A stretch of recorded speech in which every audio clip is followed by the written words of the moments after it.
If you ask 10 people in Kenya where to invest 50 or 100,000 shillings right now, at least 4 of them will tell you, anza biashara ya kuku, start a poultry farm. They pull out a piece of paper, multiply 500 chickens by 300 eggs per year, multiply that by 15 shillings per egg, and suddenly they are a millionaire on paper.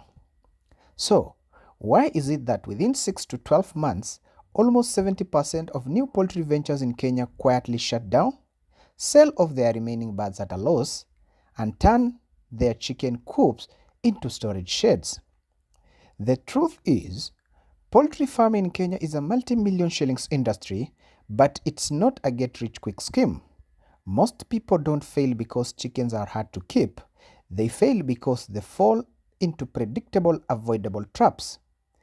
In this video, we are breaking down in the 6 biggest reasons why poultry farmers fail in Kenya, from feed cost to disease management and the exact step-by-step strategies you need to use so your farm actually stay profitable year after year. Grab a notebook, hit that like button, and let's dive in.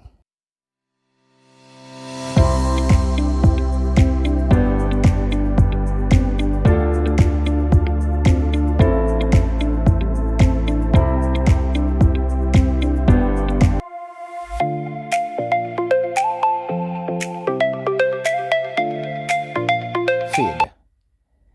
Did you know that the feed accounts for 65 to 70% of your total operation cost in poultry farming?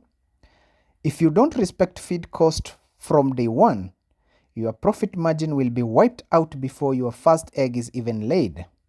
Here is where most beginners, Kenyan farmers, make two massive mistakes. Buying cheap and certified feed to save money. Cheap feed often lacks the right percentage for crude protein, calcium, and amino acid. You think you are saving Kenya shillings 300 per bag, but your layers take 8 months to lay instead of 4.5 to 5 months.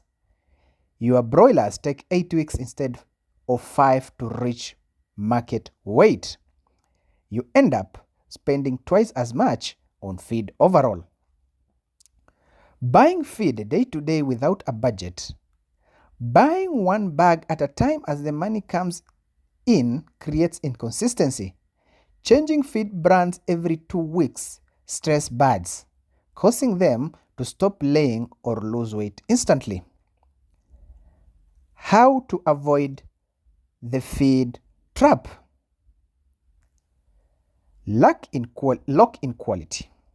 Stick to repeatable standardized feeds like Unga, Pembe, Fafi, or trusted local certified millers. Always check manufacturing and expiring dates. Calculate feed intake before you buy chicks. A layer bird consumes 38 to 40 kilograms of feed from day 1 to week 72. If you want 100 layers, calculate 100 times 40, which is kilogram. That's equivalent to 4,000 kilograms. 80 bags of feed. If you don't have the cash flow secured for at least 5 months of feeding before they start laying, reduce your birds count. It's better to raise 50 well-fed birds than 200 starving ones. Explore formulation carefully. If you want to make your own feed using maize jams, wheat pollard, and sunflower cakes to cut cost, only do so after proper training or consulting a qualified nutritionist. Guesswork in feeding mixing equal failure. Reason number 2. Ignored biosecurity and vaccination schedules. The second biggest reason farmers wake up to a total disaster is treating biosecurity like an afterthought. In poultry farming, diseases doesn't just reduce your profit, it can wipe out 100% of your flock in 48 hours. Diseases like Newcastle, Gumboro, Fowlpox, and Marek's diseases are constantly circulating across region in Kenya. Most failing farmers make these commonly security breaches. Letting neighbors Buys and guests freely walk into the coop, buying mature birds from open air markets and mixing them directly with existing farm stock. Delaying vaccination by just few days because the birds look healthy. How to avoid disease disasters? Strictly sanitization. Set up a simple foot bath with disinfectant at the entry of your chicken house. Keep wild birds and rodents completely out using fine mesh. Quarantine new birds. Never introduce new chicken to your existing flock without isolating them for at least 14 days to monitor off for sickness. Follow the local vaccination calendar strictly. Vaccines are cheap. Dead chickens are expensive. A Newcastle vaccine costs a fraction of a shillings per bird. Get a strict schedule from a local agrovets or veterinary officer based on your specific county, area, risk factors. Pro tip: keep simple calendar or phone reminder for vaccination date. Never vaccine sick birds. Always consult a vet before you do so.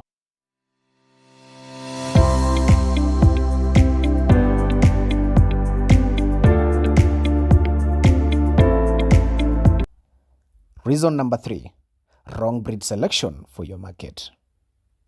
Raising the right chicken for the wrong market or the wrong chicken for the right market. In Kenya, we have 3 main poultry options: broiler, fast growth 35 to 42 days, high feed conversion but requires strict temperature control, fast turnover and immediate buyers once ready.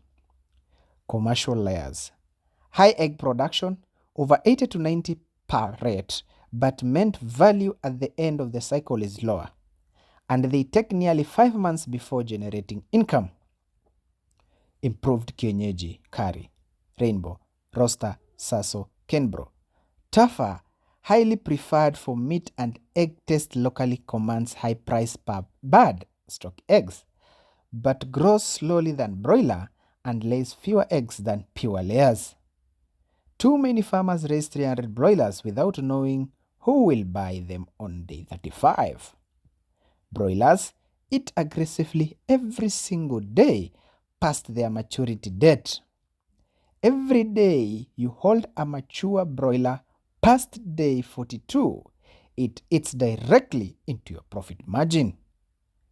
How to choose smartly? Do your market research first.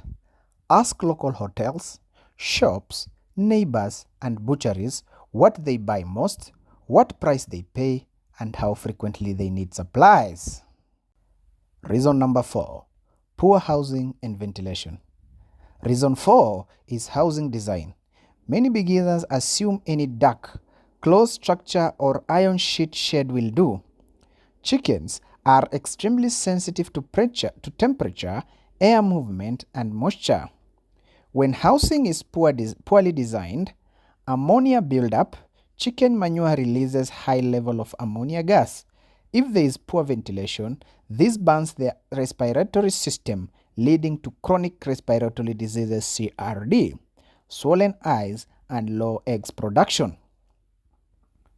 Overcrowding.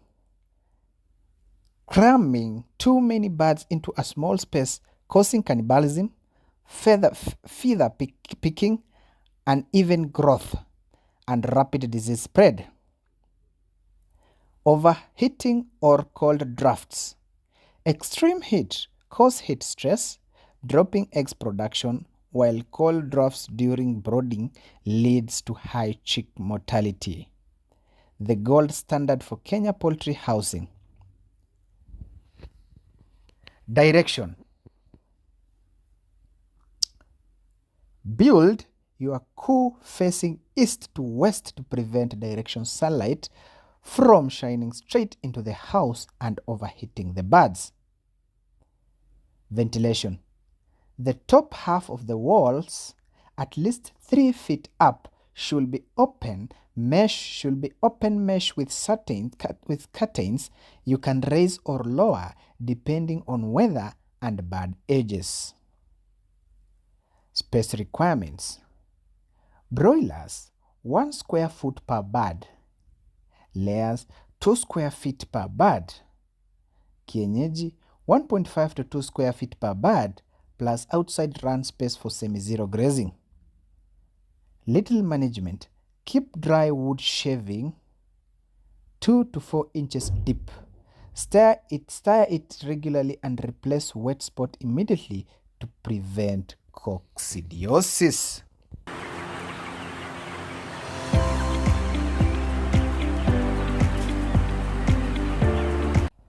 Reason number 5, lack of record keeping and financial discipline. If I ask you today, how much did you spend on medication last month? Or, what's your farm exact cost per egg produced? And you can't answer, you are running blind. Many farmers take egg money or broiler sale revenue directly out of the drawer to pay for daily personal expenses without account for feed costs, replacement stock, or electricity. 6 months later, when it's time to replace the old layers, there is zero capital left in the bank account. The essential records you must keep. Mortality log. How many chicks died? When and why? If your mortality exceeds 3 to 5% during brooding, something is wrong with temperature, disease, or feed. Feed consumption record. How many bags used per week? Is intake matching expected age standards? Production / sales register. Eggs collected daily versus eggs sold. Cracked eggs and price per unit. Expense log. Feed, vaccine, litter, water, electricity, labor, and transport costs. Using a simple notebook or a smartphone spreadsheet to track this daily takes just 5 minutes, but it will tell you exactly whether you are making money or burning it.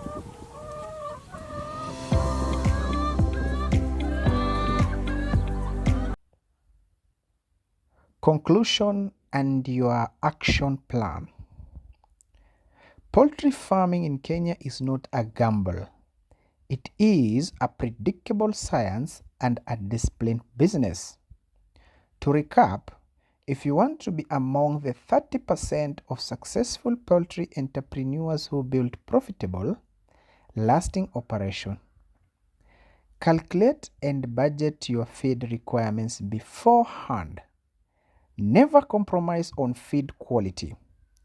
Enforce strictly biosecurity and follow vaccination schedule without delay.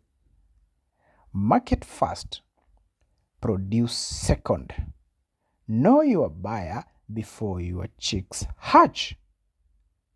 Build spacious, well-ventilated east-west housing.